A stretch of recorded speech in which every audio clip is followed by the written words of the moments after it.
할렐루야. 오늘도 거룩한 주일입니다. 3월 1일. 참 우리 평생에 잊을 수 없는 주일이 될 것 같습니다. 김희년 3월 1일이 참 잊을 수 없는 우리 역사 속의 날이었는데, 오늘 2020년 3월 1일 우리가 이런 모습으로 하나님을 예배하는 잊을 수 없는 날일 것입니다. 이스라엘 백성들이 그 옛날 바벨론 포로로 끌려가서 하나님을 예배할 수 없는 상황이 되었습니다. 시편 137편에 바벨론 강가에서 그들은 강가에 모여서 기도하고 하나님을 예배하면서 울면서 노래하였던 것이 시편 137편의 말씀인데, 오늘 우리도 그런 심정으로 하나님을 함께 예배합시다. 그럼에도 불구하고 우리가 그 바벨론 강가에서라도 하나님을 예배할 수 있다는 것이 하나님의 은혜인 줄 알고, 오늘도 우리가 각 가정에서라도 하나님을 예배할 수 있음이 하나님의 은혜인 줄 알고, 오늘도 각 처소에서 정말로 감사함으로 믿음으로 하나님을 함께 예배하기를 바랍니다. 오늘도 이 귀한 예배의 자리로 우리를 불러주신 우리 하나님께 진심으로 감사를 드리며, 또 내 곁에서 함께 예배하는 우리 성도들, 우리 가족들, 정말로 서로 끝까지 우리가 예배의 동력자들로서 함께 하기를 축복합니다. 곁에 있는 우리 가족들에게 진심으로 우리 끝까지 예배하는 성도가 됩시다 라고 그렇게 서로 축복하고 인사합시다. 시작. 우리 끝까지 예배하는 성도가 됩시다. 어느 곳에 있든지 예배하는 성도가 되고요. 우리 저랑 같이 오늘도 우리 좋게 생각하고 한번 하면서 말씀 듣습니다. 시작. 좋게 생각하고, 좋게 보고, 좋게 듣고, 좋게 말하고, 좋게 행동합시다. 네, 좋게는 이제는 믿음으로 우린 보고, 믿음으로 듣고, 믿음으로 생각하고, 믿음으로 말하고, 믿음으로 행동하길 바랍니다. 우리 요절 말씀 보면서 같이 한번 지난주 마태복음 2장 2절 말씀입니다. 다 같이 보면서 봅니다. 시작. 유대인의 왕으로 나신 이가 어디 계시냐? 우리가 동방에서 그의 별을 보고 그에게 경배하러 왔노라 하니. 마태복음 2장 2절 말씀. 아멘. 지난주에 우리 이 말씀들을 중심으로 동방 박사들의 경배를 통하여서 정말로 예수님은 유대인만의 왕이 아니라 만왕의 왕이심을 살펴보았습니다. 동방의 박사들은 정말로 만왕의 왕 그 예수님을 경배하고 예배하기 위해서 그 먼 거리를 달려와서 예배합니다.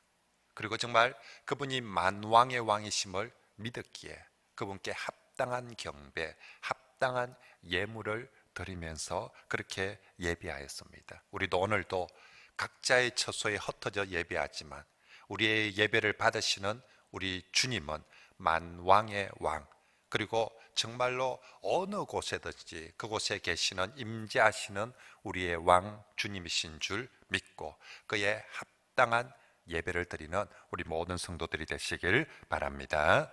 이제 오늘은 15절과 18절과 23절에 나오는 이 세 개의 구약 성취 인용구 말씀을 중심으로 오늘은 출애굽 예수, 나사렛 예수라는 제목으로 말씀을 전하고자 합니다. 먼저 마태복음에 나오는 이 세 번째 구약 성취 인용구인 15절 말씀입니다. 우리 15절 말씀을 다 같이 한번 읽어보겠습니다. 시작. 헤롯이 죽기까지 거기 있었으니 애굽으로부터 내 아들을 불렀다 함을 이루려 하심이라. 아멘. 이 말씀은 호세아 11장 1절 말씀. 이스라엘이 어렸을 때에 내가 사랑하여 내 아들을 애굽에서 불러 냈거늘 하는 말씀의 성취입니다. 헤롯의 박해를 피해서 예수님은 태어나자마자 조국 땅에서 살지 못하고 이스라엘 백성들이 바벨론 포로로 끌려가는 것처럼 예수님은 태어나자마자 그렇게 이 헤롯의 박해를 피해서 애굽으로 피신을 가야만 했습니다.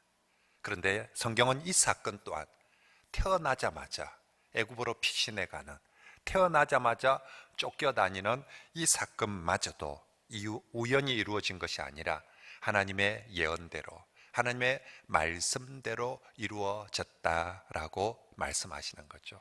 참 인간적으로 보면 이런 팔자가 없습니다. 태어날 때도 마구간에서 태어났는데, 이제 그 갓난 아기가 가족들의 재롱, 사랑, 또 주변 사람들의 축복, 이런 걸 받아야 되는데, 그 태어난 갓난 아기가 태어나자마자 피난민이 됩니다. 포로가 되고 쫓겨가고 남의 나라 신세를 지어야 되는 상황인 것이지요. 그런데 이것 또한 이 처절한 정말로 피신, 정말 도망감 또한 하나님의 예언의 성취다라고 말씀하는 거죠. 자, 그러면 왜 하나님은 예수 그리스도를 그 애굽으로 피신 가게 하시는가? 아니, 또 이왕 피신을 간다면 애굽 말고도 훨씬 더 가까운 주변에 훨씬 가까운 피신처들이 많을 텐데 왜 하필 꼭 그 애굽으로 피신해 가야만 하는가? 왜 성경은 아주 먼 옛날부터 애굽으로 피신할 것이라고, 애굽에서 불러내었다라고 그렇게 예언해 놓았는가 하는 것이죠. 먼저 예수님께서 애굽으로 피신해 내려갔다는 것은 예수님과 이스라엘 백성의 동질성을 말씀하고 있는 것입니다. 우리 주 예수님은 분명히 하나님의 아들 메시아로 이 땅에 오셨지만 그분이 태어나심과 살아가신 모든 과거 이스라엘 백성, 하나님의 또 다른 아들인 이스라엘 백성들, 그 이스라엘 백성이 걸었던 그 고난의 길을 똑같이 예수님도 걸어가심을 보여주는 것입니다. 그 옛날 이스라엘 백성들이 아무 힘도 없었을 때에 애굽으로 내려가서 여행 삼아 간 것도 아니고 부자로 간 것도 아니고 사업하러 간 것도 아니고, 정말 그 옛날 이스라엘이 처음 애굽 갈 때 정말 몇 명 되지도 않는 민족도 아닌 정말 어린아이와 같은 그런 모습으로 가서 그곳에서 수많은 고난과 고통을 겪었던 것처럼 이제 예수 그리스도도 어린아이일 때 태어나자마자 애굽에서 정말 그 백성들이 고난을 겪었던 것처럼 예수님도 똑같이 그렇게 바로 그 애굽에서, 그 백성들이 고난을 당하였던 그 애굽에서 똑같이 고난을 겪은 후에 출애굽을 하시는 것이지요. 그래서 출애굽은 이스라엘 백성들만의 출애굽이 아니라 예수 그리스도도 출애굽하심을 보여주는 것입니다. 결국 예수 그리스도는 우리의 구원자로 이 땅에 오셨는데 우리와 동떨어진 곳에서 우리와는 상관없는 삶을 사시면서, 그러면서 우리를 구원하시는 구원자가 아니라 우리처럼 태어나시고 그 백성들이 걸었던 고난의 길을 똑같이 걸어가면서 그 백성들이 아파하고 그 백성들이 통곡했던 그 통곡을 똑같이 울어가시면서, 그러면서 그 백성들을 아픔을, 눈물을 아시고 또 그 백성들의 그 피난길의 어려움을 아시고 그 백성들의 질고를 아시고, 그리고 그 백성들을 이해해주고 품어주고 위로하며 구원해 주시는 그런 메시아가 되어주시는 줄 믿습니다. 그래서 주님 친히 그 어린 나이에 태어나자마자 고난의 길부터 먼저 가고 있는 거죠. 내 백성들이 그런 고난의 길을 걸었기에 주님도 내 백성들과 똑같은 내 백성들의 주가 되시기 위하여서 그 길을 걸어가셨습니다. 이제 그 주님께서 내 백성들이 당하는 이 코로나의 어려움, 내 백성들이 당하는 이 코로나의 위기 속에 우리 주님도 함께 하시고 우리와 같이 아파하시고 우리와 같이 통곡하시며 이곳에서 우리의 구주가 되어주실 줄 믿습니다. 또한 예수님은 오늘 성경에 애굽으로 내려가셨을 뿐만 아니라 그 옛날 이스라엘 백성들이 출애굽을 하였던 것처럼 이제 예수 그리스도도 오늘 본문에 출애굽하셨다라고 말씀합니다. 이것은 예수님을 통한 이제 새로운 출애굽의 구원 역사를 시작함을 상징적으로 보여주는 것이죠. 과거 하나님께서 모세를 통하여서 이스라엘 백성 전체를 출애굽시켰는데 이제 예수 그리스도를 통하여서 새 이스라엘 백성, 정말로 새로운 내 백성들 전체를 새로운 출애굽을 해줄 것이라는 것을 바로 이 사건을 통해서 보여주는 것이죠. 그 옛날 수많은 사람들이 그냥 모세만 따라가면 되었습니다. 진짜 이러면 구원을 받을 수 있는지, 또 정말 진짜 이러면 되는지 아무것도 몰라, 어디로 가는지 몰랐습니다. 오직 모세만 믿고 모세만 따라가며 그것이 구원의 길이었으며 그것이 은혜의 길이었던 것처럼 이제 예수 그리스도, 그분이 출애굽을 하는 것처럼 예수 그리스도를 믿는 사람들이 예수 그리스도만 믿고 예수 그리스도만 따라가며 어떤 방식으로 이루어질지 모르지만 반드시 새로운 출애굽, 새로운 구원의 은혜가 임하게 될 줄 믿습니다. 구약에서 애굽은 어떤 곳입니까? 압제의 상징입니다. 애굽, 압제입니다. 애굽 이꼴 압제입니다. 하나님께서 구약의 내 백성들을 그 애굽의 압제, 모든 압제로부터 구원하였던 것처럼 이제는 예수 그리스도를 통하여서 애굽에서 당하였던 그 모든 압제, 내 백성이 겪는 모든 압제로부터 구원해 주실 것입니다. 하나님은 내 백성이 물질의 압제로부터, 또 어떤 독재자의 압제로부터, 질병으로의 압제로부터, 모든 압제로부터 구원하시는데, 특별히 우리 주님께서 가장 구원하시고자 하는 압제는 죄의 압제인 것이죠. 마귀는, 사탄은 언제나 죄를 통하여서 내 백성들을 압제하고 있을 그때에 우리 주님의 새 출애굽의 역사는 그 죄로부터의 압제, 죄의 압제로부터 우리를 구원해 주실 줄 믿습니다.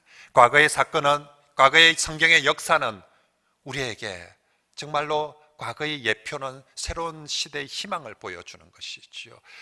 정말 과거에 그렇게 모세를 통해서 출애굽을 하였다면 이제 예수 그리스도를 통하여서 새로운 출애굽의 역사가 성경에서 기록되어진 것처럼 오늘 저와 여러분들의 삶 속에서도 이루어질 줄 믿습니다. 과거 출애굽의 역사에서 이스라엘 백성들이 한 것은 아무것도 없습니다. 그들의 공로는 단 1도 없습니다. 그들은 오직 모든 일들은 하나님께서 하셨습니다. 백성들은 그저 모세를 따라 나오기만 하면 되었던 것처럼 이제 주 예수 그리스도를 통한 새로운 출애굽, 새로운 구원의 역사도 동일합니다. 예수 그리스도와 함께하는 구원에 인간이 하는 어떤 공로나 어떤 조건이나 어떤 자격이 필요 없습니다. 그 옛날 저들이 모세를 따라 나오기만 했다면, 따라 나오기만 하면 되었던 것처럼 지금도 누구든지 어떤 조건이나 자격, 어떤 것도 필요 없이 누구든지 예수님을 믿고 예수님을 따르면 그 새로운 출애굽, 새로운 구원의 은혜를 경험하게 될 줄 믿습니다. 그러므로 여러분, 오늘 우리가 어떤 억압이나 어떤 질병이나 어떤 압제, 어떤 고통 속에 있다 할지라도 우리를 그 압제로부터, 그 질병으로부터 우리를 새 출애굽에 시켜주실 분은 예수 그리스도인 줄 믿으시고 정말로 출애굽 예수, 그분과 함께 이 모든 압제로부터, 이 모든 억압으로부터 일어나는, 해방되는, 구원받는 그런 모든 성도들이 되시길 바랍니다. 출애굽 할 수 있는 분도 예수 그리스도밖에 없다면 출 코로나 할 수 있는 분도 예수 그리스도밖에 없습니다. 우리의 능력으로, 우리의 어떠함으로 출 코로나 하는 것이 아니라 우리의 대장 되신 예수께서 출 코로나 하실 때 우리는 오직 그분만 따라서 함께 갈 때 교회가 정말로 출 코로나 될 줄 믿습니다. 자, 그러면 하나님께서 어떤 방식으로 이제 옛 출애굽의 그림은 우리가 그려져서 알고 있습니다. 새 출애굽은 하나님께서 어떤 방식으로 이루어 가실까? 오늘 그것을 예표하면서 보여주는 사건이 바로 17절과 18절에 나오는 라마의 통곡 사건입니다. 17절, 18절을 같이 읽어봅니다. 시작. 이에 선지자 예레미야를 통하여 말씀하신 바 라마에서 설파하며 크게 통곡하는 소리가 들리니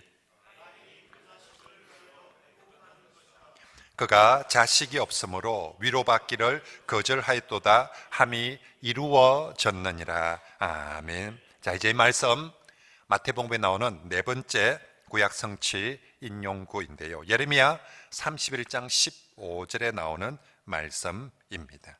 여기에 라마에서 통곡하였는데 그것 또한 말씀의 성취다라고 말합니다. 라마, 예루살렘과 베델 사이에 있는, 지금 우리가 잘 모르는데 구약시대는 아주 중요한, 사무엘이 주로 활동했던 아주 중요한 지명이 라마입니다. 예루살렘하고 베델이 참 가까운 거리인데 그 사이에 있으니까 라마는 예루살렘에서 훨씬 더 가까이 있는 그런 옛 성읍입니다. 그런데 이 라마에서 이스라엘 백성에 잊을 수 없는 사건이 있었습니다.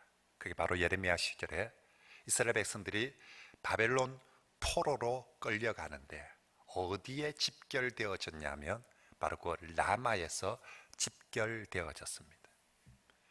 특별히 우리가 알다시피 다니엘과 세 친구와 같이 그때 이스라엘에서 가장 총명한 젊은이들이 주로 바벨론 땅에 포로로 끌려갔습니다.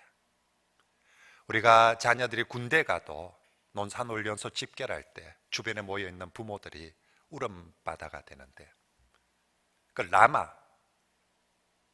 이스라엘 백성들의 자녀들이 바벨론 포로에 끌려가기 위해서 집결되어진 그곳에 그 어미들의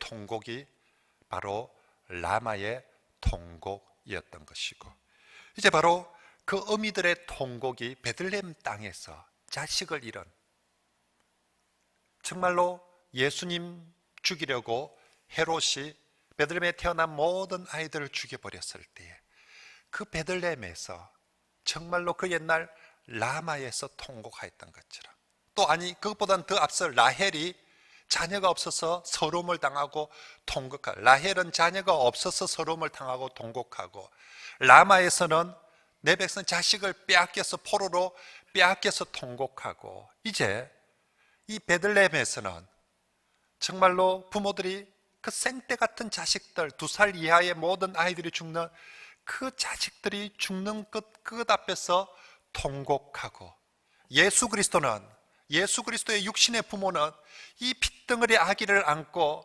그 옛날 이스라엘 백성들이 조국 땅을 떠나서 바벨론 포로로 끌려가면서 울었던 것처럼 예수 그리스도의 부모 또한 이 생떼 같은 어린 아기를 안고 조국 땅에서 자기 집에서 살지 못하고 남의 땅으로 그 옛날 그들이 포로로 끌려갔던 것처럼 예수 그리스도가 그렇게 끌려가고 있는, 쫓겨가고 있는 그 울음, 그래서 라헬의 울음, 통곡, 라마의 통곡, 베들레헴의 통곡, 그리고 예수 그리스도와 그 부모들의 통곡, 다 이 통곡 속에 이루어져 있는 것이지요. 조금 전에 베들레헴은 메시아가 태어난 곳이었습니다.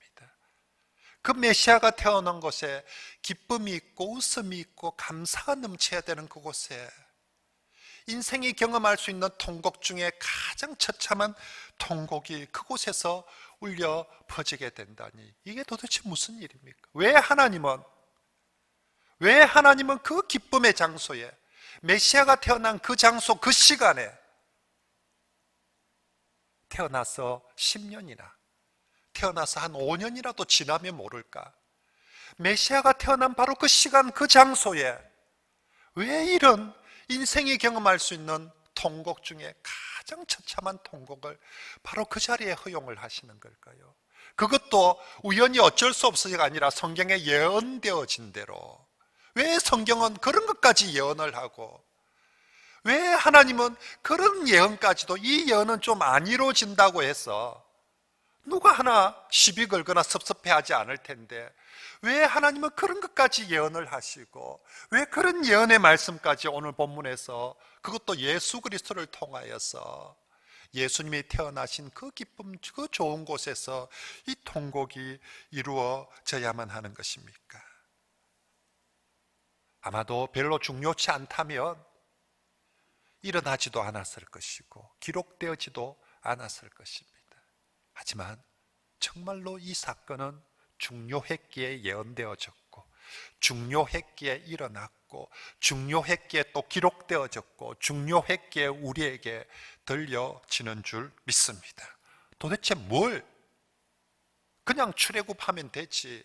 예수님이 그냥 출애굽의 리더로서 새 출애굽을 보여준다면 되지. 왜 이 통곡까지 곁들여서 그렇게 일들을 하십니까? 그것은 이 사건을 통해서 예수님의 구원이 그냥 출애굽이 아니라 고난을 통해서 자기 백성을 거룩하게 하시고 구원의 은혜를 베풀어 주심을 보여주기 때문입니다.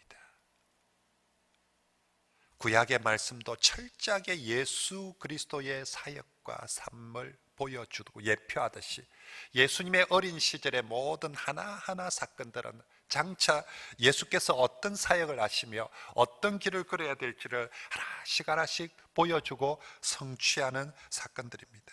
여러분, 자식을 잃은 어미의 통곡, 가장 아픈 통곡이지 않습니까?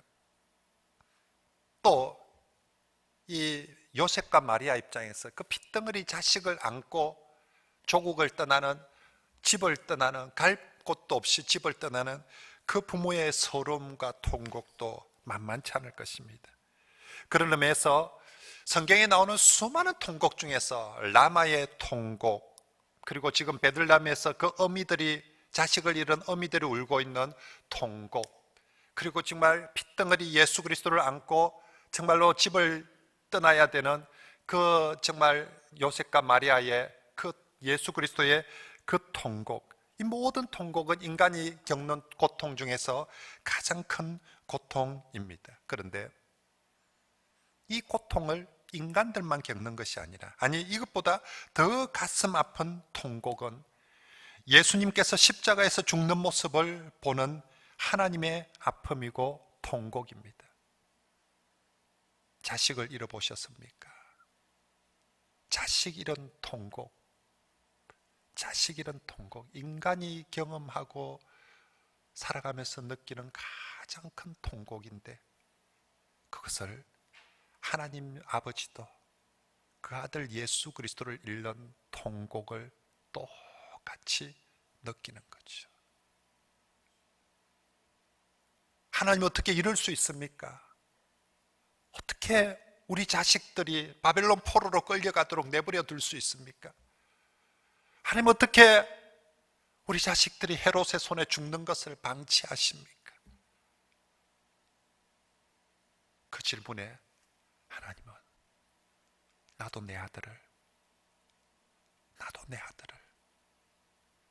십자가에서 죽도록 얼마든지 구원할 수 있는 능력도 있고 얼마든지 구원할 수 있는, 막을 수 있는 길도 있고 힘도 있고 지혜도 있는 하나님께서도 똑같이 자식을 잃은 그 부모의 통곡을 함께 경험하고 함께 느끼는 거죠. 예수 그리스도도 하나님 아버지시도. 그러면 왜 하나님은, 예수님은 이런 방식으로 구원을, 새 출애굽을 이루어 가십니까? 좀 더 편하고 좀 좋은 방식으로 하면 좋을 텐데 왜 이렇게 엄청난 고통을 통한 구원을 이루십니까? 그것은 내 백성의 그냥 구원이 아니라 정결한 구원을 위해서입니다. 예레미야 31장에서 이 말씀들을 하면서 이것을 정화의 구원이라고 표현합니다. 하나님은 내 백성 구원해야 됩니다. 내 자녀들 살려야 됩니다. 그런데 그냥 살리는 것이 아니라 정결한 백성으로 구원하고자 합니다. 거룩하게 구원하고자 하는 것입니다. 무조건 살려내는 게 목적이 아니라 정결하고 거룩하게 살려내고자, 구원하고자. 이스라엘에게 자식을 잃는, 자식을 포로로 떠나보내는 이 고통은 분명히, 정말 이 징벌은 고통이고 통곡이었지만 저들은 이 통곡을 통하여서 자신들의 죄를 깨닫고 철저하게 하나님께 회개하며 거룩하게 되었습니다. 우리도 마찬가지입니다. 코로나는 분명히 우리에게 고통이고 통곡입니다. 저도 목사로서 성도들과 함께 교회에서 예배를 드리지 못한다. 그걸 목사인 내가 결정을 해야 된다는 것이 너무너무 고통스러웠습니다. 밤에 잠이 안 오더라.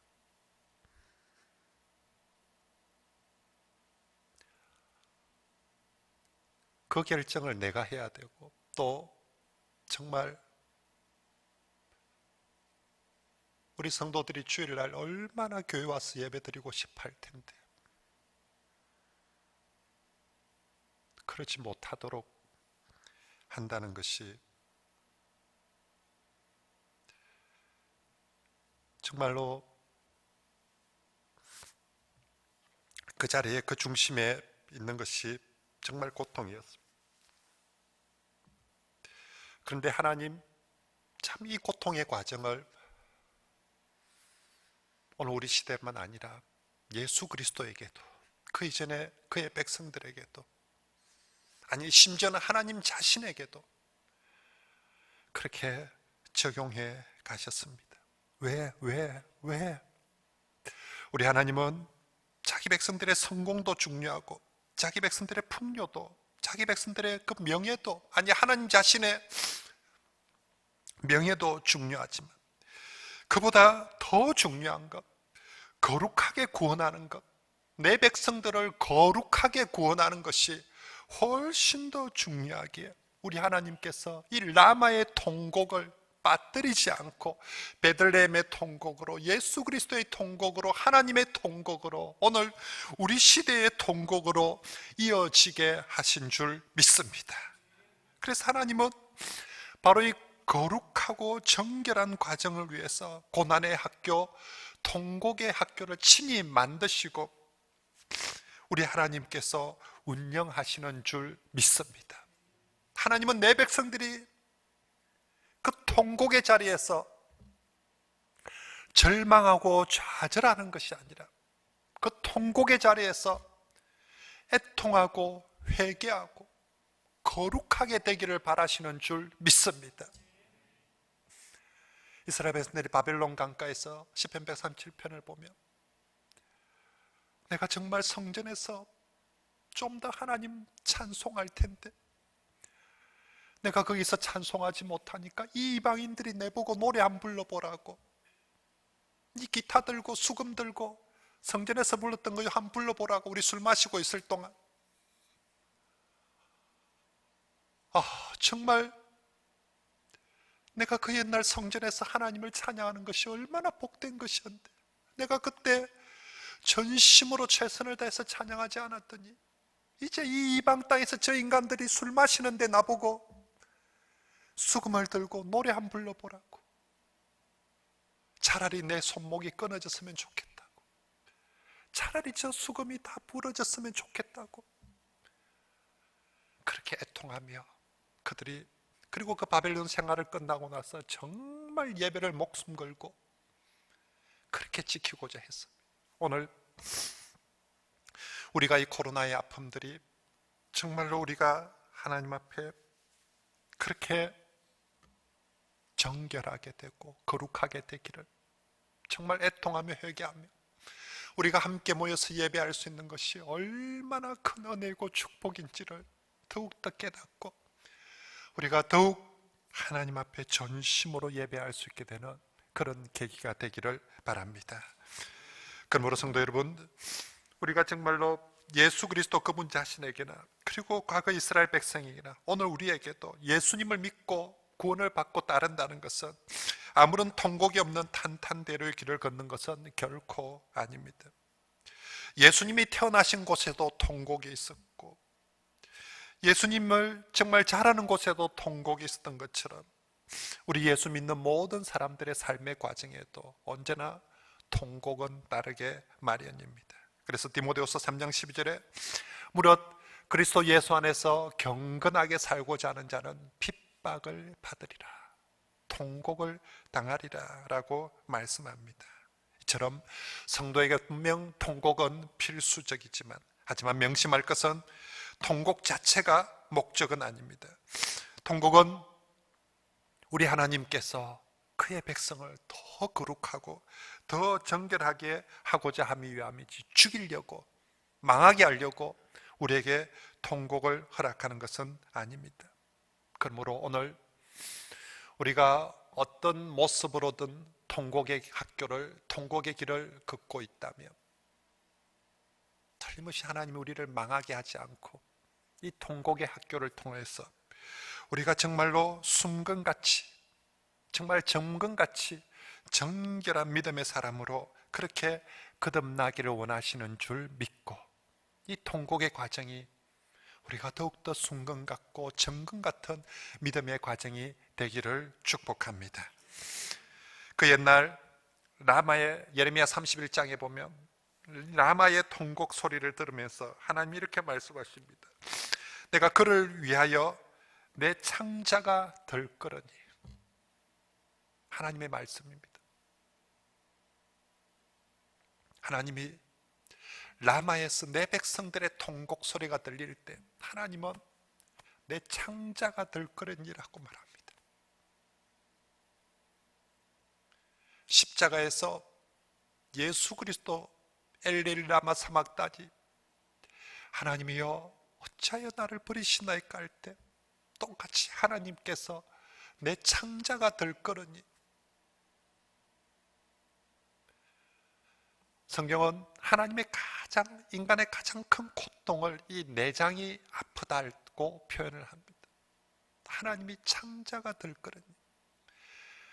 라마의 통곡 소리에 하나님의 창자가 될 거였다고, 베들레헴의 어미들의 통곡 소리에 하나님의 창자가 될 거란다며, 오늘 우리 성도들이 이 코로나 앞에서 우리 성도들이 하나님 앞에 통곡할 때에 하나님의 창자가 함께 될 거를 줄 믿습니다.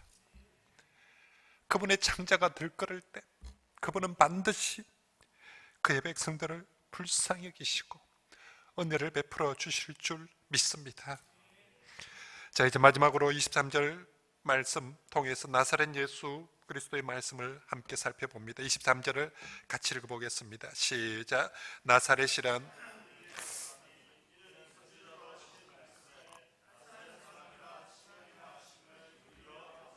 아멘. 오늘 이 말씀 마태복음 5번째 구약 성취 인용구입니다.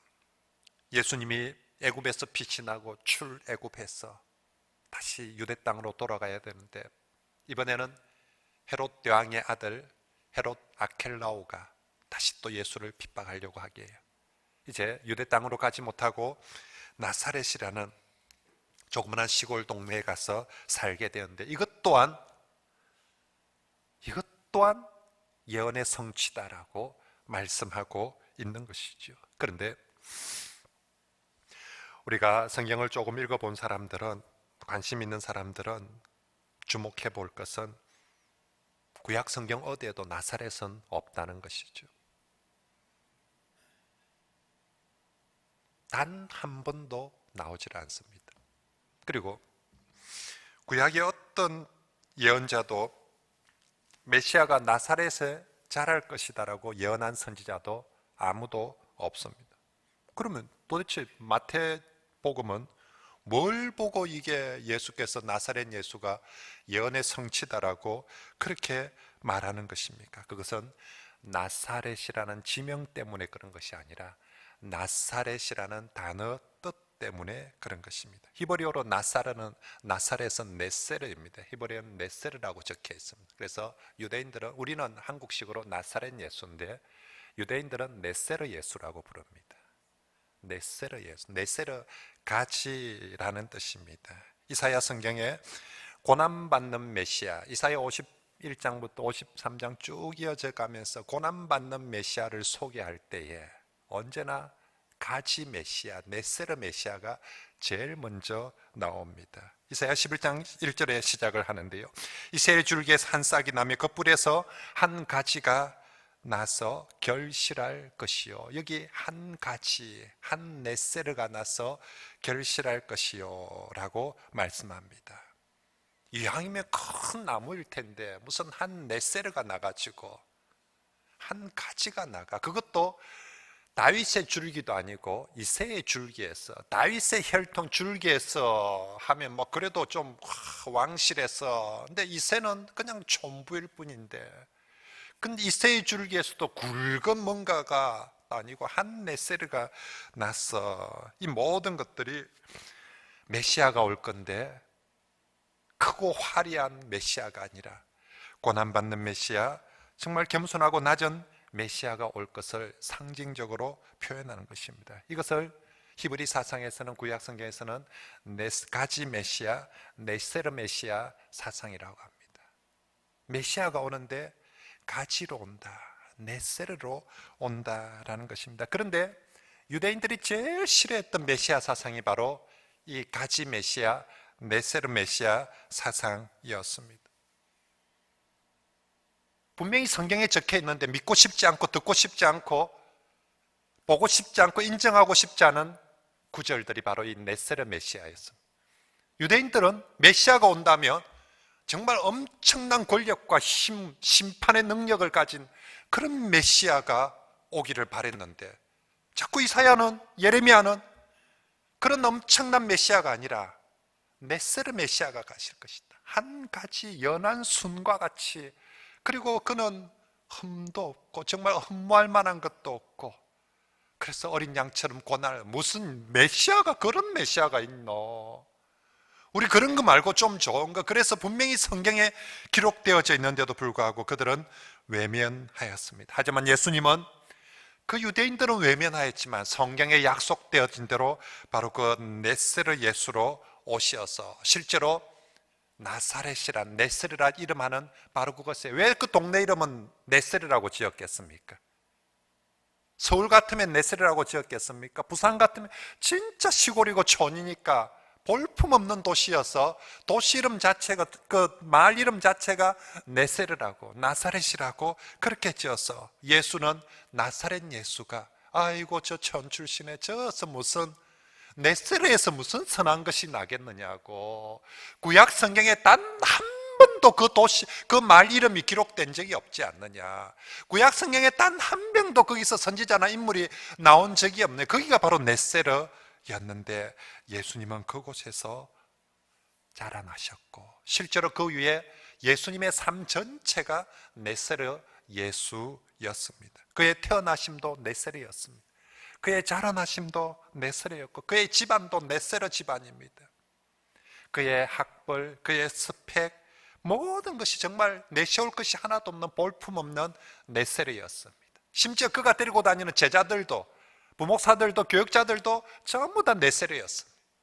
어디서 저런 사람들만 불러 모아가지고 그래 가지고 하는 것처럼 그런 네세르였습니다. 그의 마지막 죽음도 아골골짜기 했어. 그 정말로 그 참 해골의 골짜기, 그 골짜기로 갔어. 그리고 그곳에서 가장 보기 싫고 처참한 십자가에서 죽었습니다. 예수의 이름도 네세르 예수였고, 사신 것도 나사렛 네세르였고, 그의 삶도 네세르였던 것입니다. 하지만 우리 주님이 네세르 예수였기에, 나사렛 예수였기에 언제나 그분은 가난한 네세르들을 향하여서 찾아가셔서 그 가난한 네세르의 메시아가 되어주신 줄 믿습니다. 예수님 자신이 네세르였기에 아무 거부감 없이 네세르를 찾아다녔습니다. 네세르와 함께 하셨고 그들을 위로하고 구원하고 도와. 그래서 네세르 예수가 출애굽 예수가 될 때에 그가 출애굽하는 1번 후보들은 누구입니까?